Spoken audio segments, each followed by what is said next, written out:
Oi pessoal! Oi pessoal, hoje eu vou falar um pouco sobre Twin Peaks em 2017. Eu vou falar sobre a série que saiu recentemente, né, lançada pelo Showtime, que aqui no Brasil saiu na Netflix, chamada Twin Peaks The Return, ou Retorno. E vou falar também desse livro aqui, Twin Peaks, A História Secreta. Bom, pra quem não conhece, já tem alguns vídeos aqui no canal sobre Twin Peaks, né? Ela é uma famosa série dos anos 90, criada pelo David Lynch e pelo Mark Frost. E foi uma série que foi absolutamente revolucionária na TV e mudou muitas coisas. E ela terminou 25 anos atrás, aliás mais, acho que 26 anos atrás, em 1991. E depois de todo esse tempo foi anunciada uma nova temporada com muitos dos personagens que apareceram na temporada original, com muitos atores que também apareceram naquela temporada, atores novos e um elenco assim de ponta. E todos os 18 episódios dessa temporada dirigidos pelo David Lynch. Aliás, é como se fosse uma minissérie, né? Só vai ter uma temporada dela. Não tem previsão de nenhuma outra. E eu assisti todo episódio assim que ele lançava, toda segunda-feira que saiu na Netflix, né? E assistia de novo também na mesma semana. Então praticamente eu assisti a série 2 vezes. E olha aí o que falar sobre essa série. Eu realmente não sabia o que esperar dessa nova temporada, até porque o conteúdo promocional foi feito tipo, muito limitadamente. O David Lynch não queria revelar nada, tudo foi feito em sigilo, ninguém sabia detalhes direito sobre a trama, sobre o que ia acontecer. Então realmente ficou difícil de saber o que esperar. Mas finalmente saiu, acho que foi dia 21 de maio que saiu o primeiro episódio junto com o segundo. Olha, eu tenho que admitir que foi, assim, completamente diferente de qualquer coisa que eu poderia esperar. Assim como a série antiga fez quase uma revolução na TV, eu acho que essa nova também é, tipo, do mesmo nível. Porque é totalmente diferente de qualquer outra coisa que a TV já viu. Até mesmo a série original. E é muito mais maluca, inclusive. O que, pra mim, é uma coisa boa, porque foge completamente dos padrões da TV, porque na TV de hoje em dia você tem em todas as séries você tem uma fórmula, uma estrutura, tipo, bem amarrada, os personagens são todos parecidos, não tem nada de muito especial. Mas o que o David Lynch fez nessa nova temporada, e na temporada antiga também, é trazer a arte de volta pra TV, né? É trazer a autoria dele, é a visão de uma pessoa que imaginou tudo aquilo e tá junto com várias outras pessoas extremamente competentes realizando seu sonho. E isso é uma coisa assim que eu não percebo muito na série de hoje em dia. Eu percebo só, sei lá, parece que tudo é parecido, assim, tudo é feito em troca do dinheiro, mas Twin Peaks, o que você percebe é que realmente aquilo é arte. Bom, sobre os personagens, você tem vários personagens antigos, né, que apareceram, alguns de outra forma, inclusive, personagens novos, que são também muito bons. E uma das grandes vantagens em termos de personagens é que eles foram apresentados de uma forma muito diferente, digamos. Por exemplo, tem alguns personagens que você vai esperar muito pra ver, ele só vai aparecer tipo lá no episódio 13, sei lá. Pra quem já assistiu deve saber de que personagens mais ou menos eu tô falando. E é bem diferente, assim, até em termos de personagem, em termos de trama, ele não mostra algumas coisas que você realmente quer ver. Porque eu não sei, nessa questão de reboots, o que a gente tá acostumado é sempre esses reboots que, sei lá, eles fazem algumas homenagens à série ou ao filme antigo, né, a obra anterior, ou tem aquele elemento de nostalgia, e Twin Peaks não, que eu acho que é bem legal, inclusive, porque ele cria uma personalidade própria, ele cria uma cara própria, ao mesmo tempo que ele tem o espírito do original. Mas, assim, realmente, em termos de reboot, ele não recicla nada, ele traz muita coisa nova. É uma trama que também é super complexa, inclusive, às vezes quando você vai terminar de assistir um episódio, pode parecer um pouco incompleto, mas quando você assiste do começo até o fim, eu imagino, não fiz isso, né, porque foi assistindo na ordem, tudo se amarra, faz sentido. Algumas coisas não são resolvidos, mas eu acho isso interessante também, eu vou falar um pouco depois sobre isso aí. Inclusive tem, sobre os personagens, Tem vários atores que já morreram no Twin Peaks, como por exemplo a atriz da Senhora do Tronco, que é uma das personagens favoritas, assim. Tem o ator do Albert e outros também, tem o ator do Dr. Hayward, por exemplo, e essa série deu a esses atores uma oportunidade de se despedir das telas, que eu achei que também foi muito bonito. E tem uns episódios que são em homenagens a alguns desses atores que, assim, são realmente emocionantes.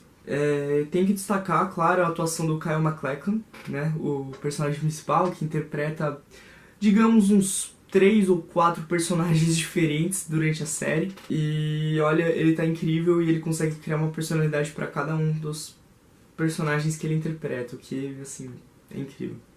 Uma coisa que muda muito nessa temporada, eu acredito, é a forma que ele usa as músicas, porque a música em Twin Peaks sempre foi uma coisa muito presente.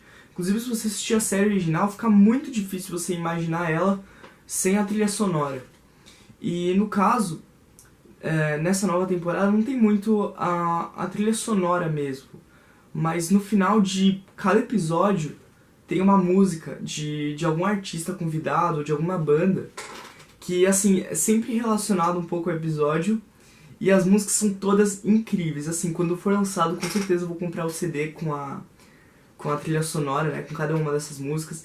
E assim, você tem músicos tipo o Ed Vedder, você tem a própria Julie Cruz, você tem, que escreveu, né, a música principal do Twin Peaks. Tem a Rebecca Del Rio, que pra quem não conhece, ela apareceu no Cidade dos Sonhos, ela canta aquela música maravilhosa no Clube Silêncio. E tem uma que também eu gostei muito da apresentação, que é a Alice, que eu não conhecia, mas passei a conhecer. E muitos outros também, tem o Nine Inch Nails, por exemplo. Enfim, muita banda e todas as músicas são excelentes. E é uma forma interessante de fazer a música ficar presente nessa série, porque você não tem muito da trilha sonora durante o episódio, mas sempre no final tem essa música que, nossa, faz tudo valer muito a pena. E sim, de vez em quando vão ter algumas trilhas assim da série original que são bem emocionantes. A atmosfera da série é muito diferente da série original, digamos assim. Tem muito mais silêncio nessa série, muitos mais sons atmosféricos, digamos assim. Você ouve muito som do vento, são assim, barulhos assim, de locação mesmo, do lugar onde cada personagem tá. E muitas vezes o humor é baseado nos silêncios mesmo. Às vezes funciona, às vezes eu acho que não funciona. Em certos episódios isso força um pouco a barra, né? Fica muito tempo sem acontecer nada. Mas enfim, né? É uma coisa bem única dessa série. Geralmente você não tem muito de silêncios assim em séries, especialmente americanas, né? E olha, por falar em música, eu também tenho que mencionar a abertura dessa nova temporada, que pra mim é uma obra-prima em si só, não só a música, né? A música é a mesma da temporada antiga, um pouquinho adaptada, mas as filmagens são lindas, assim, para repara nos detalhes da abertura. Primeiro tem um flash de luz, assim, uma nuvem, aí aparece o rosto da Laura Palmer, aí você ouve o som do vento e a música começa, aparece o símbolo do Twin Peaks, e passa pela floresta. Nossa, pra mim é uma coisa, assim, linda, linda mesmo. Pra mim é um jeito perfeito de começar os episódios. Bom, uma coisa muito que se faz muito presente, como eu falei nessa série, é a autoria do David Lynch. Essa série, assim, é absolutamente diferente de tudo que você já viu. Ela passa dos limites, assim, estabelecidos pra TV totalmente. Eu acho que de vez em quando precisa ter alguma série pra fazer isso, senão fica tudo no mesmo lugar, né? Assim, mesmo você percebe que mesmo as melhores séries que a gente tem atualmente, sei lá, pega um Game of Thrones, por exemplo. É incrível, óbvio, é incrível, eu adoro. Só que não tem muito indícios assim de autoria, de que é uma coisa totalmente diferente de todo o resto. Twin Peaks não, você vai se surpreender em vários momentos. E eu me refiro especialmente ao episódio 8. Episódio 8. Que episódio foi aquele? Assim, foi uma doideira completa. Faz sentido? Faz. Você vai ter que pensar um pouco, mas faz sentido. Mas assim, pra mim, ele incorpora perfeitamente o que é Twin Peaks, tentando quebrar todas as regras da televisão. E é uma obra-prima por si só. Pra mim é uma das melhores coisas que o David Lynch já fez. Realmente é impressionante e muito maluco. A cena da explosão e do nascimento do Bob é uma coisa assim que vai ficar pra sempre marcado na história da TV. E como muitos críticos de televisão chamaram, talvez seja o episódio mais revolucionário da história da televisão. Assim, talvez vocês pensem que eu tô exagerando, que não assistiu, mas vai assistir esse episódio. Aliás, não vai assistir o episódio, vai assistir a série inteira que você vai perceber do que eu tô falando. E o mais legal do que isso é que parece que essa série veio no momento perfeito, porque em vários momentos ela serve como um perfeito exemplo de como a sociedade americana funciona hoje em dia. Todas as alienações, os problemas dessa sociedade, é uma coisa que tá bem sutil lá, tá quase como uma coisa inerente à história, nem é o pano de fundo totalmente, mas é como se fosse o retrato de uma época mesmo, e bem atual, na verdade. Tem uns momentos que são bem interessantes, né, que ele fala, sei lá, sobre um mundo das aparências, assim, especialmente com as partes que envolvem o Doug e a personagem da Naomi Watts, né. Tem uma cena com o Bob que é muito interessante, que fala sobre... É mais ou menos no meio da temporada, fala sobre armamentismo, a impaciência, a falta de empatia nas pessoas. E assim, é uma coisa que você não vê muito também em séries.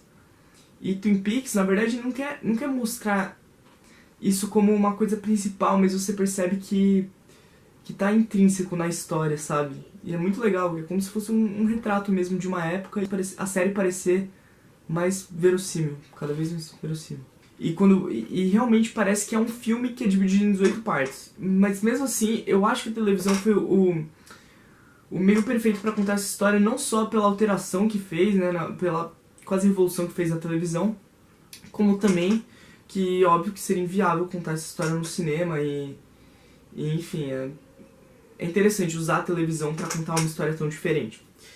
Mas enfim, eu recomendo que você assista como se fosse um filme, do começo até o fim, o mais rápido que você possa, porque realmente você tem uma ideia da unidade da série, sabe? Não só a soma das partes, porque realmente o que importa nessa temporada de Twin Peaks é tudo, é a unidade, sabe? É você ver a escala da obra, como que alguma coisa que tá no primeiro episódio se relaciona ao que tava no último e o que tava no meio, e como as diferentes linhas do tempo dos personagens se encontram, enfim, é brilhante. E eu tenho que falar um pouco sobre o final. Se você não assistiu essa série, eu fortemente recomendo que você pule essa parte que eu vou falar. Eu vou deixar aqui na guia do tempo, né? Quando eu vou acabar de falar, mas eu preciso falar um pouco sobre o final. Vou começar, se você não assistiu, pula aí um pouquinho, eu vou avisar pra onde você precisa pular. O final, da primeira vez que eu assisti, eu fiquei um pouco frustrado, porque eu tava esperando uma coisa, mas assim, foi errado ter esse tipo de expectativa, porque na verdade, do jeito que a série tava andando, o final é super coerente e faz sentido na ideia do ciclo, sabe? Eu não vou ficar desenvolvendo teorias nem nada, até porque eu não sou a melhor pessoa pra explicar isso, mas eu li muitas coisas interessantes sobre o final dessa série. Eu li um texto, acho que dá super interessante, que eu vou deixar aqui linkado na descrição, né? Eu li um do IndieWire, que também tá em inglês, mas para quem quiser ler eu também vou deixar, que também explica bastante coisa. E, enfim, eu achei interessante deixar o final em aberto, porque isso torna até a série mais próxima de nós, digamos assim. Porque na série inteira você não tem recursos do tipo Deus Ex Machina, que você vê toda hora, por exemplo, em Game of Thrones. Na 7ª temporada tem muito disso, né, de Game of Thrones. Enfim, é uma série que na forma que ela se desenvolve, tá, tem seus elementos malucos e tal, mas ela é muito próxima da realidade, ela é muito próxima da vida real mesmo. E nem sempre tem um desfecho pra todas as situações. E eu acho que a gente tem que entender isso, né, mais do que, enfim, espectadores, a gente tem que entender como funcionou isso na mente do realizador, né, o David Lynch. Eu não diria aceitar, mas... sei lá, tentar compreender o sentido que isso faz dentro da obra, sabe? E eu acho que é isso. Deixa aí no comentário o que você achou do final. Lembrando que, assim, deixa um aviso de spoiler, né? E respeite quem não assistiu também. Bom, então, em geral, Eu achei essa série totalmente diferente de tudo que eu já vi. Me surpreendeu demais, muito mais assim do que eu imaginava que ia me surpreender. E eu amei. Sério, eu amei em geral. Agora, vamos falar um pouco, mesmo que brevemente, sobre o livro A História Secreta de Twin Peaks. Eu recebi esse livro de um amigo virtual meu, ele me deu de presente e eu fiquei muito feliz, que é um livro lindíssimo, né? Se vocês pesquisarem vídeos aí, vocês vão ver que realmente é maravilhoso, essa edição é maravilhosa. E esse livro, ele é organizado como se fosse um arquivo, né? Então o formato dele é bem diferente. Aí, o formato dele é bem diferente, foi lançado pela Companhia das Letras, né? E é como se alguém tivesse organizado um arquivo sobre algumas histórias da cidade de Twin Peaks. E o formato, sim, eu achei muito ideal para contar a história, eu achei muito bom. E eu acho que em algumas coisas ele acrescenta bastante. Ele ajuda muito você a entender algumas coisas que aconteceram na série original e também nessa nova temporada, né, no Twin Peaks The Return. E o que eu acho interessante é que ele faz um paralelo entre a história de Twin Peaks e toda a colonização dos Estados Unidos. Então é interessante a forma que ele relaciona a história com a série, né, e a cidade de Twin Peaks. Agora, eu acho, sobre esse livro, que ele enrola muito algumas vezes. Especialmente quando ele vai falar sobre OVNIs e alguns projetos, assim, algumas teorias da conspiração e algumas coisas meio de ficção científica que, assim, não acrescentam a história em nada, não se relacionam muito com o que o livro quer contar, e ele passa muito tempo documentando isso, então acaba ficando um pouco cansativo. Chega uma hora que realmente, assim, dá vontade de pular, porque não é muito interessante. Assim, depende, né? Vai ver, você tem um certo interesse nisso, mas eu achei um pouquinho chato. O livro, inclusive, eu esqueci de falar, mas ele é escrito pelo co-criador de Twin Peaks, que é o Mark Frost. E então ele entende bastante desse universo, e esse livro expande demais o universo de Twin Peaks. Nesse sentido, ele é bem interessante. E tem certas partes que fazem valer muito a pena. Tem umas partes perto do final sobre... Tem uma reportagem sobre a Senhora do Tronco que eu achei muito bonita e que ajudou muito a compreender a personagem. Que, deixa eu ver, tá aqui na página 315, tem um relatório que o Dr. Jacoby faz sobre a Laura Palmer, que eu também achei muito bonito. Enfim, algumas coisas que realmente acrescentam bastante no universo de Twin Peaks. É essencial? Não acho. Mas pra quem é fã e pra quem quer ler um livro escrito num formato diferente, eu acho que a História Secreta vale bastante a pena. Bom, então é isso que eu tenho a falar sobre o livro e sobre a série. E pra finalizar, eu queria recomendar aqui um Instagram que fez pôsteres sobre o Twin Peaks, que assim, eu geralmente não faço esse tipo de recomendação, mas eu achei os pôsteres do cara tão incríveis que assim, não tem como não recomendar. Que é o Chris Vector. É o nome da conta, eu vou deixar o link também na descrição. E ele faz uns pôsteres maravilhosos sobre cada episódio de Twin Peaks. E assim, todos eles são absolutamente incríveis e sintetizam muito bem o espírito do episódio. Inclusive eu coloquei de plano de fundo do meu celular um dos pôsteres. No caso é o pôster do episódio 8. E enfim, eu não tenho parceria com o cara nem nada do tipo, mas eu realmente admirei demais o trabalho dele. E pra quem é fã de Twin Peaks, eu acho que vale a pena conhecer um pouco, né? Bom, então é isso que eu tenho pra falar pra vocês hoje. E deixem aí nos comentários o que vocês acharam da nova temporada de Twin Peaks, se vocês têm interesse em ver, se vocês já leram o livro também e o que vocês acharam. E enfim, tudo isso, sinalize aí pra receber os vídeos novos e se inscreva no canal, dê uma curtida e é isso, pessoal. Espero que vocês tenham gostado, um abraço a todos e até o próximo vídeo.